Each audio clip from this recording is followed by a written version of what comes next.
I'm going to tell you everything you need to know to start machine embroidery projects right away. You'll know what type of embroidery machine you'll need, the tools you should get, and help you decide if machine embroidery is for you. To help answer all of these questions, I'll be taking you through every step to make this embroidered sweatshirt. First, you'll need a design. By going to sites such as Etsy and Creative Fabrica, you can search and purchase designs to embroider right away. If you're a small business and will be selling these products with these designs, check the listing description for business or commercial licensing.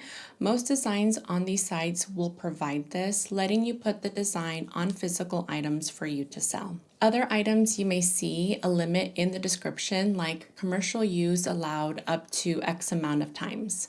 If it's unclear, you can always ask the designer to confirm what you're allowed to do with the design. Once you have that figured out, you can purchase and download the file in the file format your embroidery machine reads. There are many embroidery file formats, and you can check your machine's manual to find out which one it can read. Another route that you can take is seeking custom digitizing services, so paying someone to turn your design or artwork into embroidery. There are so many digitizing companies out there, so you'll need to do some research to compare prices, turnaround time, and quality of their digitizing.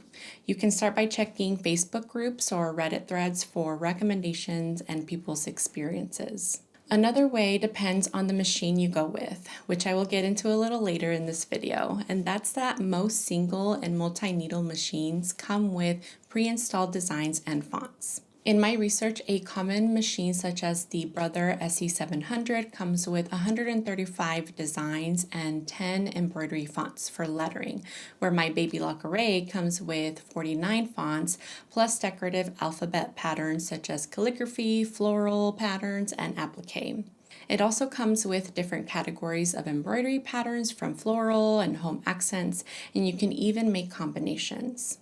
So really, you can start up and use your machine right away and make simple projects like personalized gifts for friends and family using the fonts that come with your machine. So what if you're wanting to make the design yourself? You could do this by learning how to digitize, and that'll allow you to have complete creative control of your designs. You can turn a picture or any artwork really into an embroidery design. This won't come easy though, but you will learn so much about embroidery. You'll understand the different stitch types, density, how to sequence a design properly so that when your machine is embroidering, it does it efficiently and with minimal trims. If you're the type of person who likes attention to detail, are not afraid to make mistakes, and can set aside time to study and practice, then digitizing is for you.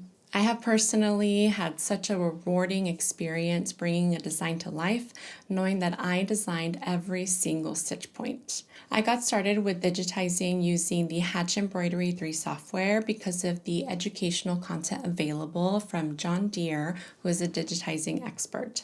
And now, a few years later, in a full circle moment, his team reached out for me to try out their Embroidery Legacy digitizing software. The software feels very approachable, and the best part is that there's a ton of educational resources to help you get started and learn how to create high-quality designs. I'm planning on making more videos about this software, so if you have any questions, let me know in the comments. I'll also link the software in the description if you want to learn more. Now that we have the design, let's talk about the embroidery machine that's going to bring it to life. One of the most common questions among those getting started is, what machine should I get? Here are 3 questions you should answer to help you make a decision. First is, how complex will your designs be? A single needle machine will work great for simple designs with 1 to 2 colors, with the understanding that you will need to swap out the thread manually. A multi-needle machine, such as my Baby Lock Array, has 6 needles and it automatically switches between threads, saving me time because I don't need to keep an eye on it and it rethreads on its own. The size of your design can also make a design more complex. The bigger the design, the longer it will take to complete, and as you can imagine, multi-needle machines are generally faster with higher SPMs compared to a single needle machine. Using the Brother SE700 and Baby Lock Array as examples again, the Brother SE700 has an SPM of 400 compared to the Array's 1000 stitches per minute. Again, the larger the design, the more stitches it will have, and the longer it's going to take for the machine to complete, depending on the SPM. The size of the design will also determine the size hoop you can use. Hoops are the frames that hold the fabric and stabilizer together while the machine sews the design, and all machines will have a max frame size limit that can fit on the machine. The max size for the Brother SE700 is 100 by 100 millimeters compared to the 300 by 200 extra large embroidery frame for the Baby Lock array. So, knowing the size and complexity or detail of your design will be a good first question to answer. If you know for sure that you're only going to be doing small projects with minimal colors, such as left chest logos or personalized projects with simple text, then a single needle machine will be good for you. If you want added features, a larger embroidery area, and higher SPMs for time saving, then consider a multi-needle machine. The next question is, what's your budget? The most affordable options will be your single needle machines, ranging in price by brand and features such as SPM and embroidery field size. The same concept applies to a multi-needle machine. These will be a lot more expensive and can easily go upwards of $10,000 to $15,000, again based on the number of needles, SPM, and other tech features.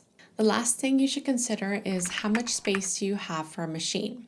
As you might have guessed, a single needle machine will take up less room, can be stored away when not in use, and only takes up a small amount of desk or counter space. On the other hand, a multi-needle machine is heavy and they have larger footprints, so it's going to need a dedicated space with enough clearance for the threads that usually go on top of the machine. You'll also need space around the machine as the embroidery frames move. So based on these questions, you should have a good sense for if a single needle or multi-needle machine is best for you. And then from there, check out what features each brand of machine has to offer and make a decision so you can start embroidering. All right, so it's time to turn on the machine, and depending on the machine you get, you'll likely need to oil it before use. Embroidery machines have fast-moving metal parts, so to prevent wear and overheating, a drop of machine oil is required so that everything glides smoothly. With my machine, I only need to add a drop of oil in the bobbin hook. And speaking of the bobbin hook, let's talk about bobbin thread. Bobbin thread is an essential item for machine embroidery. Bobbin thread pulls the embroidery thread, interlocking it to create a secure stitch onto the fabric. I'm an advocate for pre-wound bobbins for their even and reliable winding, which help with adjusting tension for smooth and even stitches. These are the Magnet Glide bobbins that I've been using, which have a magnetic core. The magnet makes it super easy to install into the bobbin case and adds uniform tension throughout the embroidery because of the magnetic attachment to the bobbin case. Now let's talk about embroidery thread. Machine embroidery thread come in various materials such as polyester, rayon, cotton, and metallic. All of these have different properties like color richness, weight, and durability, and each will result in a different finish or look to your embroidery. For example, cotton thread offers a matte finish, ideal for a vintage look on baby clothes, linens, or cotton fabrics, where rayon thread is more vibrant, ideal for decorative designs. The most common thread used is polyester thread due to its versatility. Then we look at the thread weight, ranging from 30 to 90. The higher the number, the finer the thread is, with 40 being the universal standard. You can't go wrong with starting with a 40 weight polyester thread. Then you can play around with different threads to see the different finishes for yourself. Up next are the embroidery needles. Your embroidery needle size will depend on the weight of the thread you use, the most common being 75/11, which pair with the 40 weight threads. So when choosing your needles, take a look that they match the thread weight and the fabric that you are using. And try to have an extra pack of these handy because they will get dull over time and can eventually break. With our embroidery machine ready to go, we can get this crew neck ready to hoop. Let's talk about stabilizer first. Stabilizer is a supportive material, usually a non-woven fabric or mesh, that's most often placed underneath your fabric to prevent shifting, puckering, or stretching of the stitches on the fabric. The primary types of stabilizer are cutaway, tearaway, and washaway stabilizer. Cutaway stabilizer is the most stable and permanent option. It's recommended for stretchy knits, t-shirts, and crew necks like this one, which requires more stability because of its stretchy nature. The stabilizer will stay under the fabric, and you will simply cut the excess stabilizer around the design when your machine is done. Tearaway stabilizer is removable, giving temporary support that tears away easily around the embroidery. When you tear away the excess, you won't see any of the stabilizer on the final product. This one's recommended for more stable fabrics such as denim or canvas that are not stretchy. And the last one is washaway stabilizer, which dissolves in water.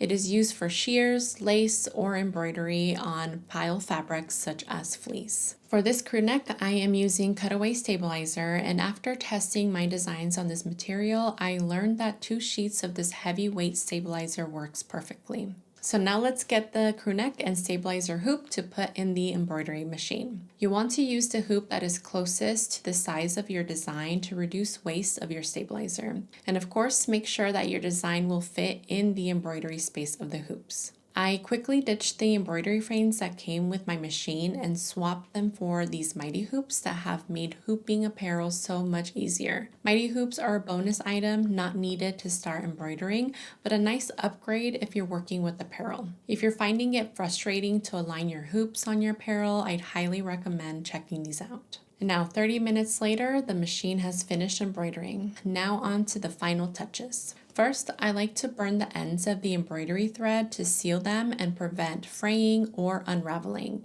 You want to be careful to not scorch the fabric or leave soot marks, so an alternative is using thread snips to trim excess thread without the hassle of a flame. You'll also need sharp fabric shears to trim the extra cutaway stabilizer that I used on this crew neck. A set of scissors will come in handy with any embroidery project to cut fabric or stabilizer, and there are specific scissors such as these detail scissors for more precise or hard to reach areas. And that's all you need to complete your first embroidery project. Go and practice, experiment with different materials and tools, and have fun. I know firsthand how overwhelming it can all be at the very beginning, and so I hope that you can take some of this information and tool recommendations to jumpstart your embroidery journey. Let me know if you have any questions or want to know more about any of the materials I used today.